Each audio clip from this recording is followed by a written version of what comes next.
안녕하세요. 레이입니다. 시간이 되었으니까 제가 오늘 원빈 토크 시작하도록 하겠습니다. 오늘 제가 소개해드릴 내용은 산을 좋아하고 또 하이킹을 좋아하시는 분들이라면 하이킹의 천국인 스르드 몽블랑, 몽블랑 산맥의 둘레길에 대해서 소개해드리는 시간을 갖고자 합니다. 몽블랑 산맥은 프랑스, 이탈리아, 스위스 이렇게 세 개의 나라에 걸쳐서 있는 큰 산맥이고요. 전반적으로 둘레길의 길이는 170km, 대략 한 19일에서 한 12일 정도 사람에 따라서 다르게 계획을 하는데요. 일반적으로 한 11일 정도 스테이지 1부터 10일까지 나누어서 이렇게 걷는 코스로 구성되어 있습니다. 그래서 매일 평균 속도 2.8km/h에 걷는 시간 6시간, 매일 한 1000m 정도의 고도를 오르락내리락 하는 그런 코스가 되겠습니다. 트레킹하기에 적기는 이제 1년 중에 딱 2달이 오픈되는데요. 상당히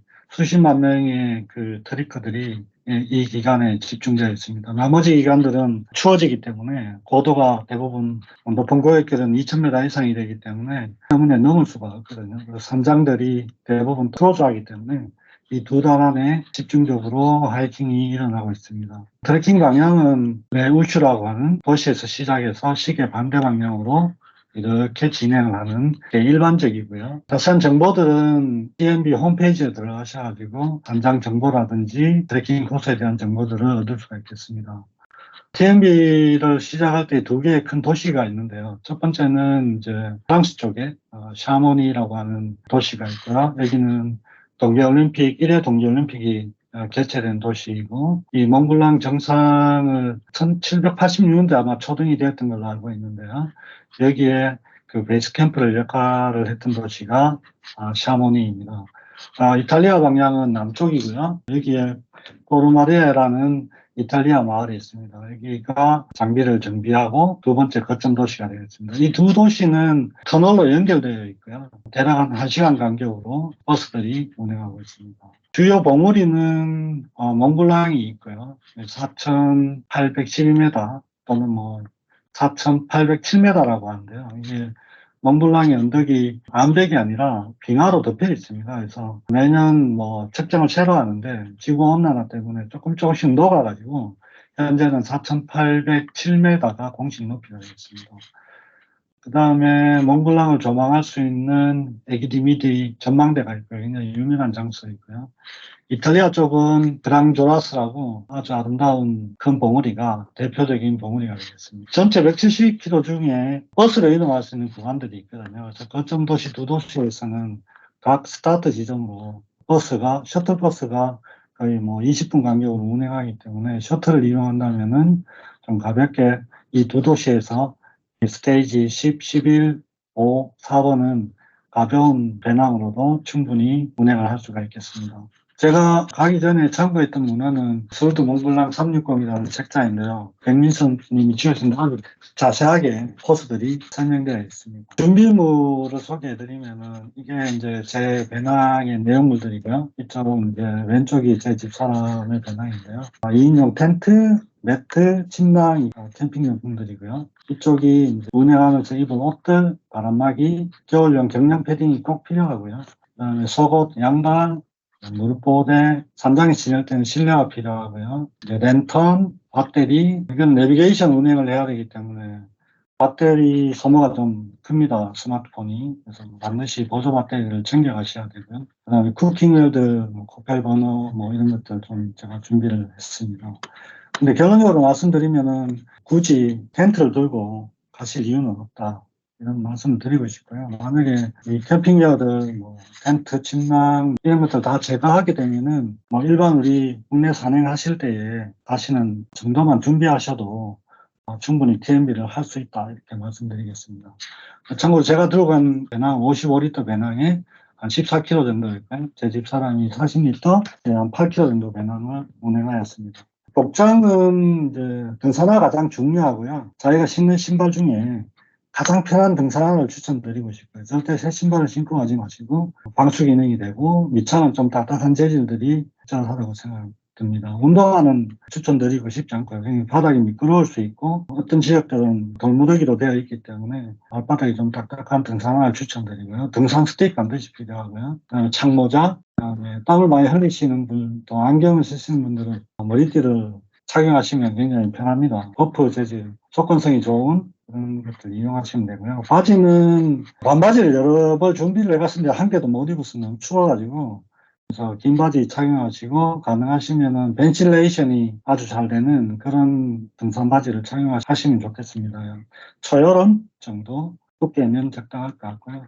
상의는 기본적으로는 뭐 반팔을 입으시고 고도가 높을수록 이제 체온을 뺏길 수 있기 때문에 고아텍스라든지 바람막이, 경량 패딩 이런 부분들을 등산 배낭 상부에 패킹하셔서 수시로 이렇게 입고 벗고 하는 그런 차림을 하시면 되겠습니다. 또한 준비물들은 이제 물론 이정표들이 잘 구비되어 있고 길들이 잘 보여서 길을 잃을 염려는 거의 없고요. 또 사람들이 길에 굉장히 많이 있습니다. 하시장에는 몇십만 명들이 오기 때문에. 하지만 반드시 내비게이션 앱이 필요하고요. 제가 추천드리는 앱은 포무트라고 하는 앱을 쓰는데요. 계획하고 해당하는 지역에 지도를 오프라인으로 다운받을 수 있거든요. 그래서 GPS 신호가 잡히지 않더라도 GPS 신호를 이용해서 내비게이션이 작동이 되는 그런 앱을 사용하시기를 추천드리고요. 날씨 앱은 유명한 제 윈디 앱을 사용했습니다. 크게 효용성은 없었습니다. 그냥 포무트 웹에서도 그 날씨 포캐스팅을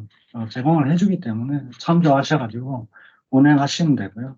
구름 상태를 보면은 뭐 비가 올지 날씨가 맑을지 직감적으로 예약이 되거든요. 그래서 날씨 앱은 그렇게 크게 저한테는 뭐 준비해 갔으면 사용은 크게 하지 않았습니다. 토탈은 뭐 다 돌지는 않을까요? 대략 한 50% 정도 길을 걸었습니다. 그래서 대략 7일 정도 소요되었고요. 첫째 날은 뭐 도착해서 호텔 체크인하고 샤머니에서 뭐 가스 준비하고 저녁 먹고 해서 뭐 첫째 날 그냥 지났고요. 둘째 날은 샤머니에서 꼭 들러야 하는 아기디미디 전망대 꼭 들러야 되고요. 그 다음에 라플랑 트레킹을 진행을 했고요. 블레방 전망대는 시간이 되면 올라가시는 것도 괜찮다고 봅니다. 근데 두 봉우리가 올랐으면 굳이 뭐 블레방까지는 가실 필요는 없어 보입니다. 여기가 몽블랑 지역이고요. 쭉 전체가 이제 알프스 산맥이잖아요.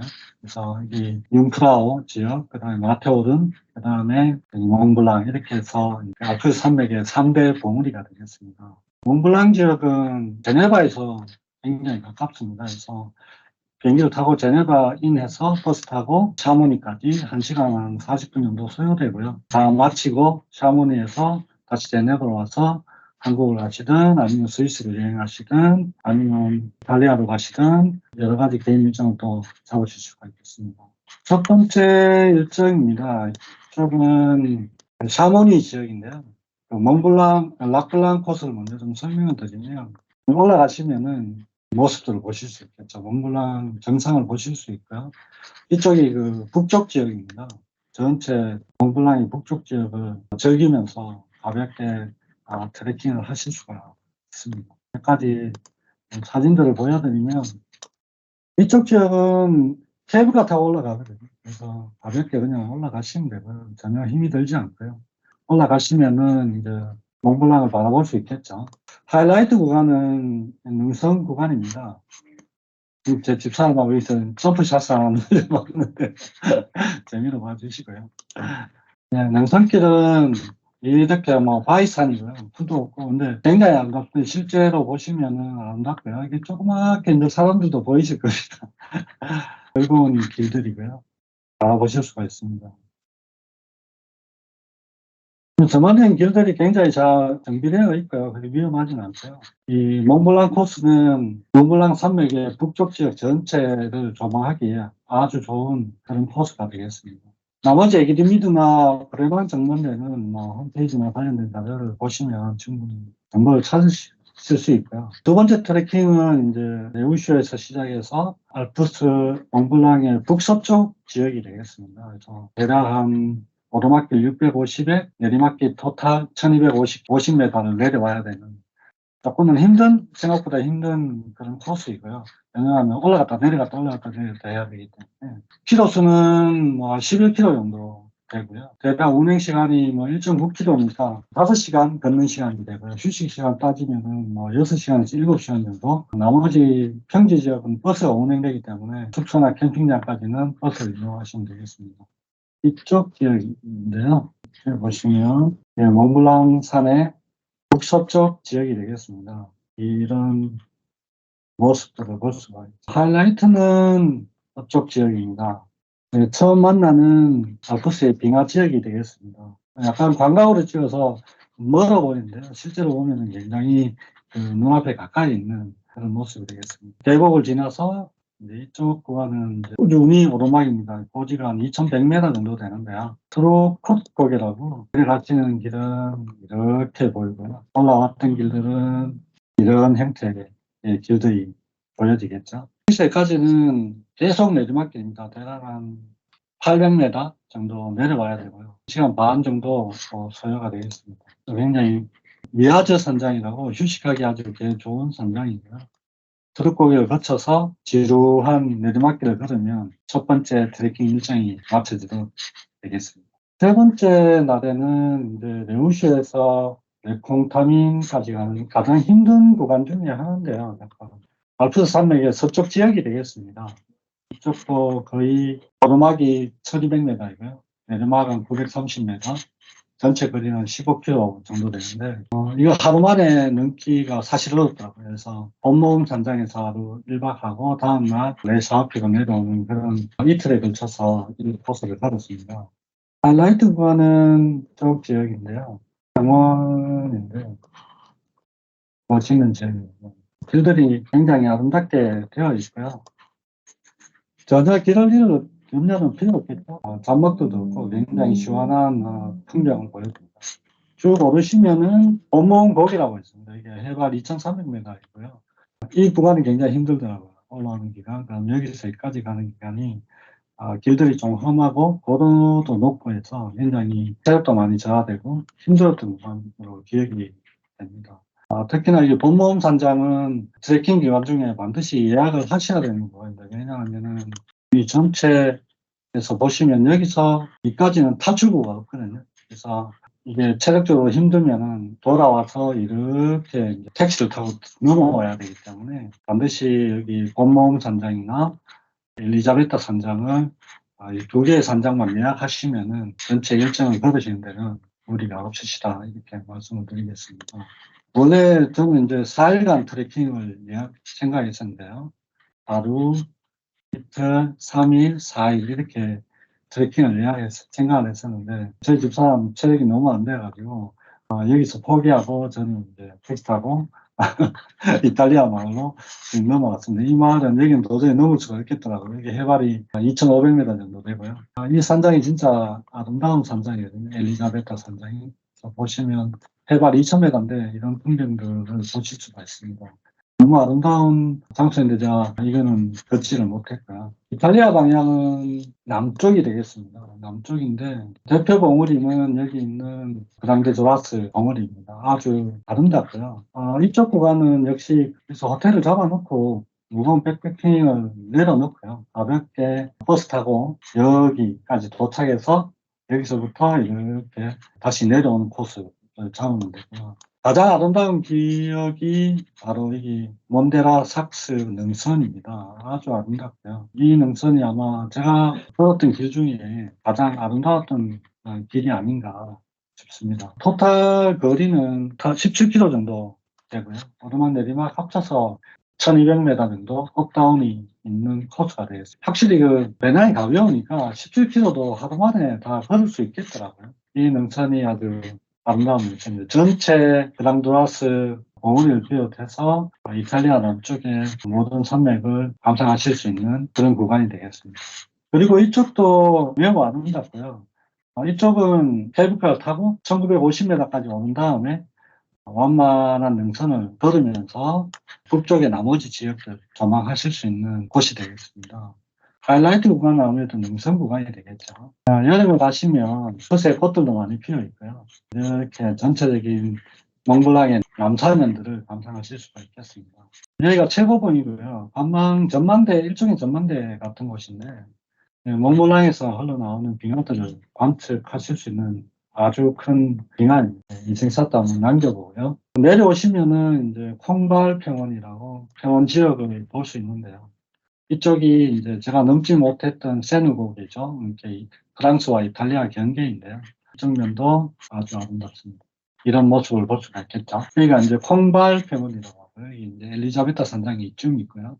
여기가 이제 세누곡에 되어 있습니다. 이렇게 길들을 따라서 GMB 코스들이 연결되어 있습니다. 그래서 전체적으로 제가 다녀왔던 길들은 뭐 한 반틈 정도 제가 운행을 했고요. 운행하면서 느낀 점은 산행을 좋아하시는 분들은 TMB가 정말 탑원이다. 이렇게 제가 말씀을 드리고 싶고요.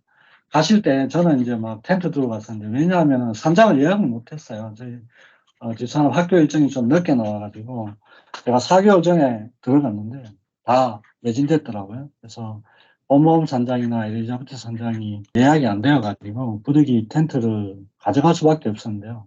근데 막상 가보니까 텐트 필요 없고요. 왜냐하면 여기가 1,500m, 여기 2,000m거든요. 그래서 산장에서 다 지어줍니다. 없더라도 캔슬하신 분도 있을 수 있고 또 안 되면 일단 영업 종료 후에 식당에서 매트를 제공해 주시거든요. 그래서 가시면 되고요. 산장들이 대부분 이 코스마다 두세 개 정도 다 있습니다. 그래서 음식물을 준비하실 필요가 없고요. 물 역시도 그냥 우리 생수통 500ml짜리 한 통 정도만 있으면 언제든지 보충할 수 있기 때문에 그렇게 준비하시면 굳이 무거운 밥배낭을 메지 않더라도 충분히 재미를 즐기실 수 있다 이렇게 말씀드리겠습니다. 예, 이상입니다. 감사합니다.